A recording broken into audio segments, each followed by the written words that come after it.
Ce programme est financé par les amis et partenaires du ministère de Joyce Meyer. Alors, marchez sur le chemin étroit. C'est un peu plus solitaire sur le chemin étroit. Parfois, vous ne trouverez personne dessus à part Jésus. Mais vous passerez du temps en bonne compagnie.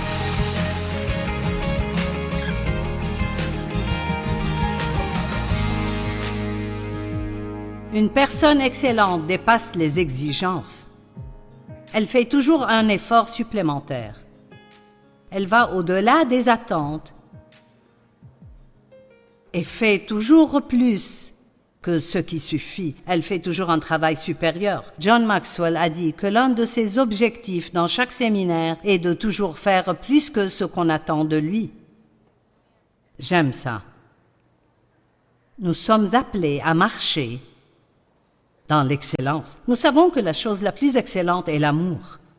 1 Corinthiens 12, 31 dit « Désirez donc et cultivez avec zèle les dons les meilleurs, les dons les plus élevés et la meilleure grâce. Je vais encore vous montrer la voie par excellence, la voie qui est de loin meilleure et plus élevée que toute, l'amour. » Donc, tout le monde devrait avoir des livres et des enseignements sur l'amour, parce que de tout ce que nous étudions, nous devons étudier l'amour.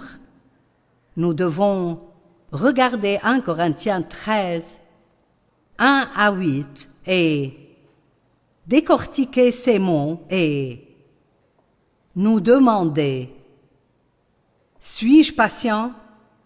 Suis-je gentil? Suis-je humble? Suis-je prêt à renoncer à mon droit d'avoir raison? Suis-je en colère contre quelqu'un? Combien vite puis-je pardonner à quelqu'un? Suis-je susceptible? Suis-je facilement offensé? Est-ce que je crois toujours au meilleur? Nous devons prendre cela au sérieux. Jésus a dit: « Je vous donne un commandement nouveau. » Je vous donne un commandement nouveau. Aimez-vous les uns les autres comme je vous ai aimés. Par ceci, les hommes sauront que vous êtes mes disciples. Et pratiquement dans chaque message que je prêche maintenant, je dis un petit quelque chose sur l'importance de pardonner aux gens qui vous ont blessé. Et je vais continuer comme ça parce que il y a plus de gens en colère dans le monde aujourd'hui que jamais auparavant. La Bible dit dans Matthieu 24, qui a un chapitre sur les signes de la fin des temps, que dans les derniers jours, à cause de l'iniquité et de la méchanceté dans le pays, l'amour du plus grand nombre, c'est nous, se refroidira. Et mon Dieu, le diable adore ça. Parce que je vous le dis, la forme la plus élevée de guerre spirituelle est l'amour brûlant et enflammé. Le livre le moins vendu que j'ai écrit est à propos de l'amour.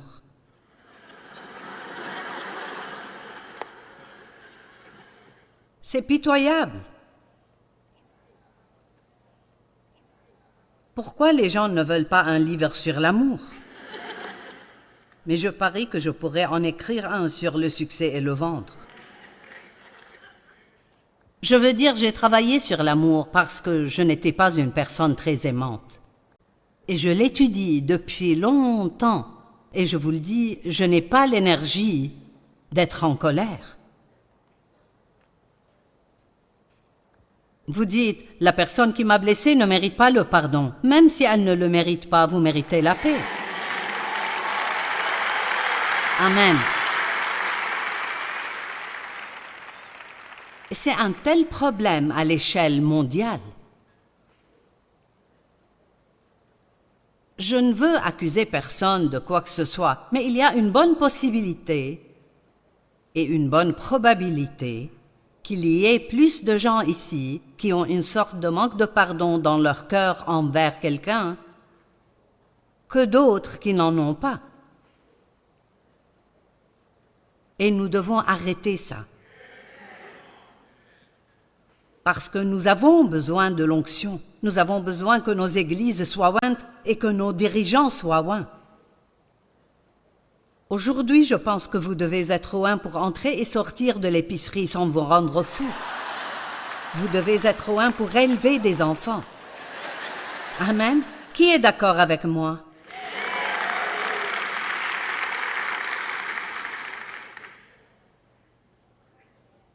Eh bien,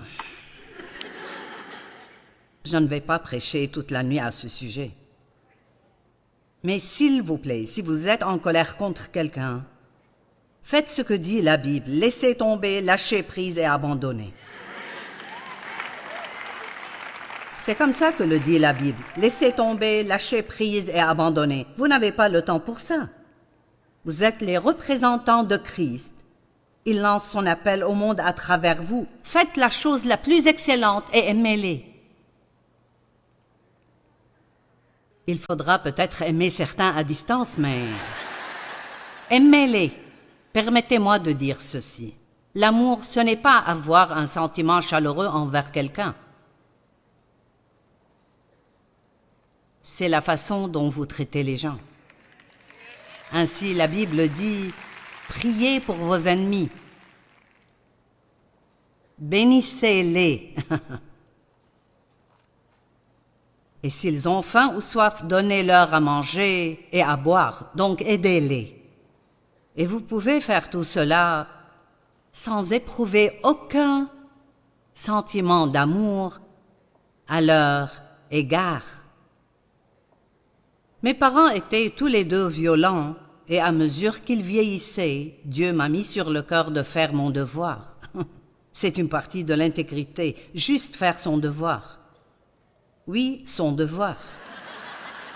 Oui, ce mot est dans la Bible. Et il m'a dit de m'occuper d'eux jusqu'à leur mort. Je pensais que c'était le diable. J'ai dit, je te chasse au nom de Jésus. J'ai dit ça. J'ai pensé, Dieu ne me dira pas de dépenser mon argent et mon temps pour m'occuper de 2 personnes qui m'ont maltraité toute ma vie. Oh, si, Dieu vous dira de faire ça. Il le fera. Et je ne peux pas dire que je suis allée à la maison de retraite et que je voulais y aller. Mais je l'ai fait pour le Seigneur. Et parce que je savais que c'était la bonne chose à faire. Vous n'avez pas à avoir envie de faire ce qui est bon pour le faire.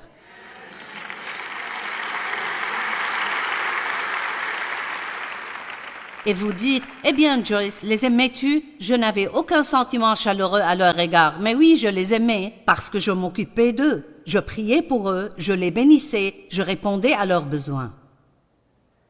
C'est ça l'amour. Vous ne pouvez pas rester en colère contre quelqu'un si vous priez pour lui. Ça fait partie de l'excellence. Nous avons un Dieu excellent, n'est-ce pas?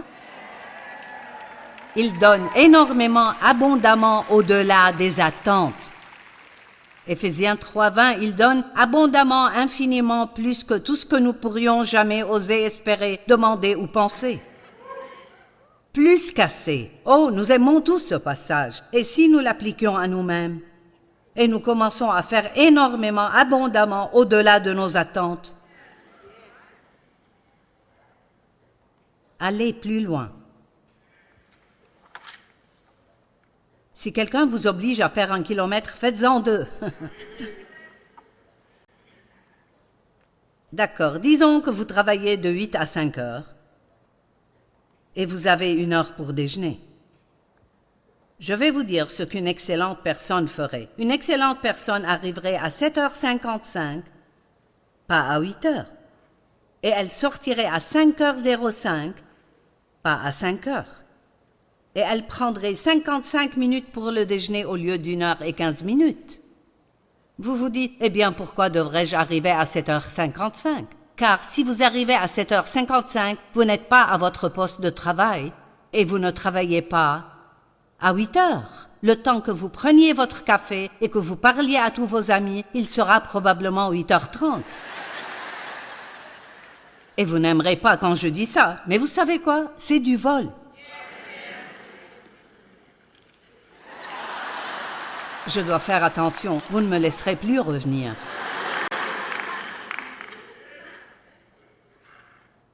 Je ne vous dis rien que Dieu ne m'ait pas dit. Quand nous avions si peu d'argent pendant tant d'années, je devais couper tous les coupons que je pouvais trouver et acheter du pain ancien et fouiller dans le panier de canettes bosselées. Ils n'en ont plus, mais ils avaient des canettes cabossées dans l'un des chariots d'épicerie ou des canettes sans étiquette. Et j'espérais avoir des pêches et j'obtenais de la nourriture pour chat. Et Dieu m'a dit, « Joyce, tu ne penses pas que je peux me permettre quelques centimes de plus pour du pain frais ?» Mais j'avais peur de ne jamais en avoir assez parce qu'on ne s'occupait pas de moi quand j'étais enfant. Et donc, je n'avais pas un esprit frugal, mais un esprit radin. Je faisais tout de la manière la moins chère possible parce que j'avais peur de ne pas en avoir assez. Donc, nous n'avions pas d'argent pour un steak, c'était toujours du hamburger, du poulet, du hamburger et du poulet et du hamburger. Et donc, il y avait une solde sur le poulet, 3 pour $1.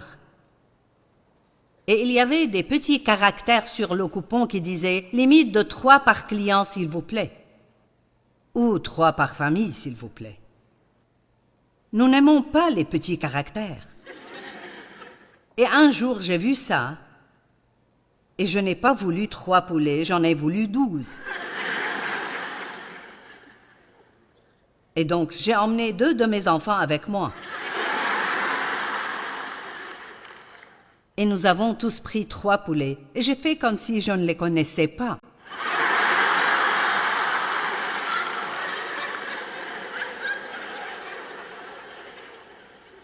Et mon cœur battait fort, et je me disais, j'espère leur avoir donné assez d'argent pour la taxe. Et j'enseignais une étude biblique. J'avais une grande vision de faire ce que je fais aujourd'hui.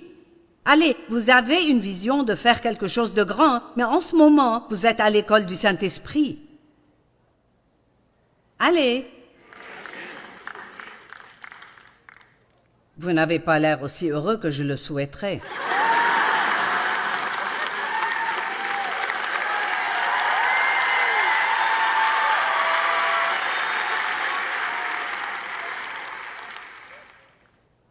Donc, je suis passée à la caisse, les enfants sont passés à la caisse, et le Saint-Esprit m'a dit tout aussi clairement, « Félicitations, Joyce, tu viens de voler des poulets. » La première fois que j'ai prêché cela, j'étais à Tennessee, et les pasteurs et les anciens étaient tous sur l'estrade. Et quand j'ai raconté cette histoire, le pasteur s'est levé. Il a couru, il a pointé sa femme et il a dit « Tu as fait de moi un voleur. »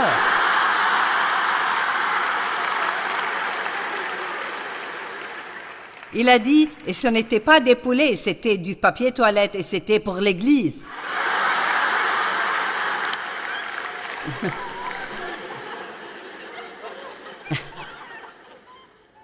Maintenant, vous voyez, c'est vraiment drôle. Mais je ne pouvais pas aller à l'école biblique lorsque Dieu m'a appelé au ministère. J'avais déjà 4 enfants, vous savez. Ne me dites jamais que vous ne pouvez pas servir parce que vous avez des enfants. J'avais 3 adolescents et un bébé lorsque j'ai commencé ce ministère. Et ne me dites pas que vous êtes trop vieux. J'avais 50 ans quand je suis passé à la télé.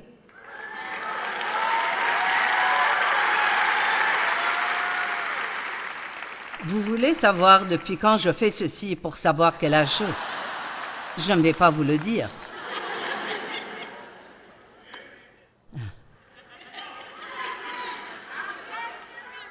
Ça va, ça fait 29 ans.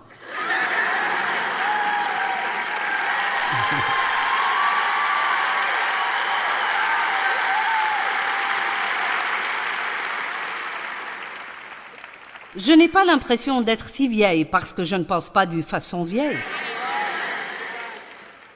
L'âge est un nombre et la vieillesse est un état d'esprit. Je n'avais pas assez d'argent pour aller au collège biblique. Et je n'étais pas bonne pour le ministère. Dieu devait m'enseigner. Et il m'a enseigné, à travers certaines de ces choses que je vous raconte, comment être une excellente personne. Comment être une personne honnête. Et ça vient vraiment souvent dans ces petites choses, les choses cachées qu'on essaye de se dire que ça n'a pas d'importance. Mais si Dieu vous en convainc, alors ça compte. Et nous devons suivre notre cœur.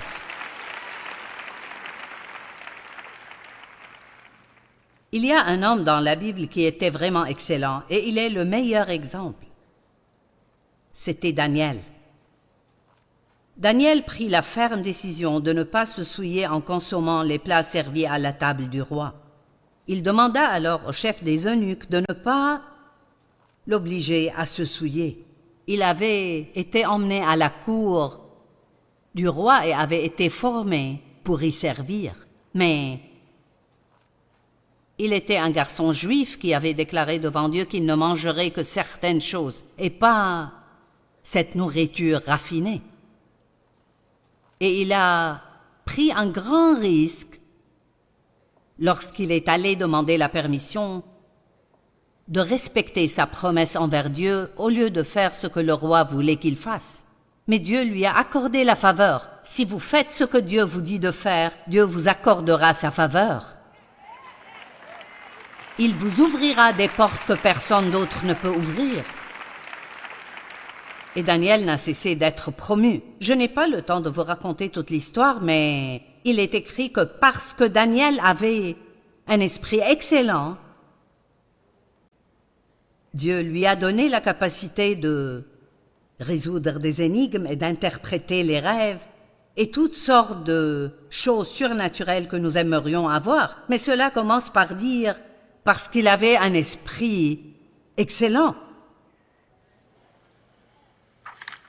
Ils ont sorti une loi selon laquelle personne ne pouvait prier un dieu ou une personne autre que le roi pendant une période de 30 jours. Et Daniel s'est rendu immédiatement dans sa chambre où il priait 3 fois par jour. Et avec les fenêtres ouvertes, il se mettait à genoux et priait. Et ils l'ont jeté dans la fosse aux lions, comme il l'avait menacé. Mais la Bible dit, un ange est venu et a fermé la gueule des lions. Et le roi a été tellement impressionné qu'il a sorti une loi que tout le monde doit désormais prier le Dieu de Daniel. Vous voyez, si nous voulons, je veux dire, juste parce qu'il a tenu parole, juste parce qu'il a tenu sa promesse, tenir parole fait un peu plus partie de l'intégrité, mais cela a aussi beaucoup à voir avec l'excellence. Comment faire de son mieux avec ce que vous avez? Vous avez peut-être une vieille voiture, mais vous pouvez la laver et la garder propre et avoir une attitude reconnaissante pour elle. Ne gaspillez pas d'argent. Peu importe combien d'argent vous avez, si vous ne respectez pas l'argent, n'espérez pas d'argent. C'est moi qui l'ai dit. Si vous ne respectez pas l'argent, n'espérez pas d'argent. Amen.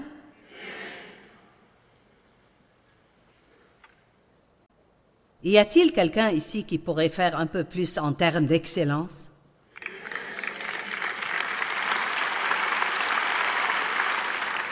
Quelqu'un a-t-il déjà été un tout petit peu convaincu?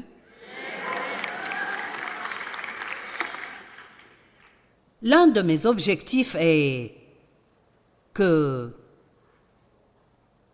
chaque fois que je vais prêcher, je veux amener les gens à prendre des décisions. Pas juste à applaudir et penser que c'est bon et sans se souvenir le lendemain de ce que j'ai dit. Je veux que tout le monde prenne une décision sur quelque chose qui les amènera à mieux représenter Christ autour d'eux. Amen.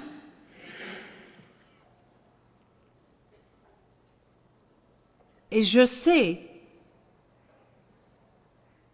qu'il y a tellement de tests que Dieu m'a donnés, ou si je n'avais pas fait ce qu'il fallait, je ne serais pas là où je suis aujourd'hui.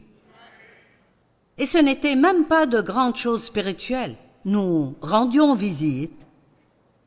Eh bien, nous prêchions dans une église en Floride et tout comme nous le faisons, je l'appelle la maladie de la grande bouche. J'ai dit ça à ce couple. « Oh, vous devriez venir à Saint-Louis un jour et vous pourriez rester avec nous.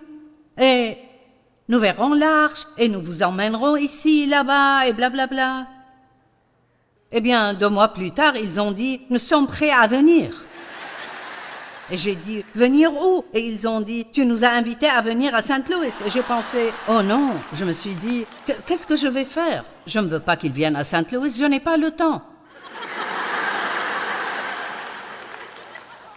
Et le Seigneur m'a dit « Voilà ce que tu vas faire. Tu vas les prendre à un bon hôtel et tu vas passer toute la semaine avec eux. Et tu vas apprendre à ne pas dire des choses sans te demander si tu veux vraiment les faire ou non. »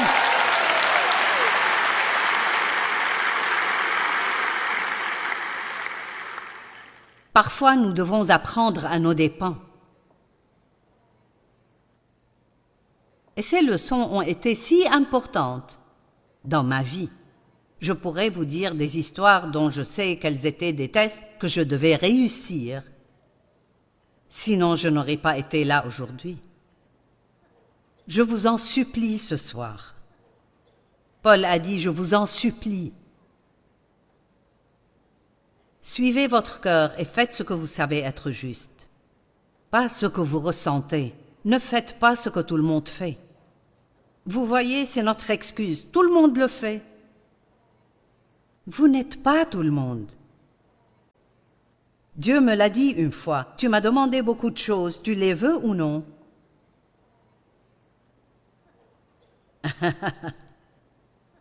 Si vous voulez que Dieu réponde à vos prières, alors marchez sur le chemin étroit.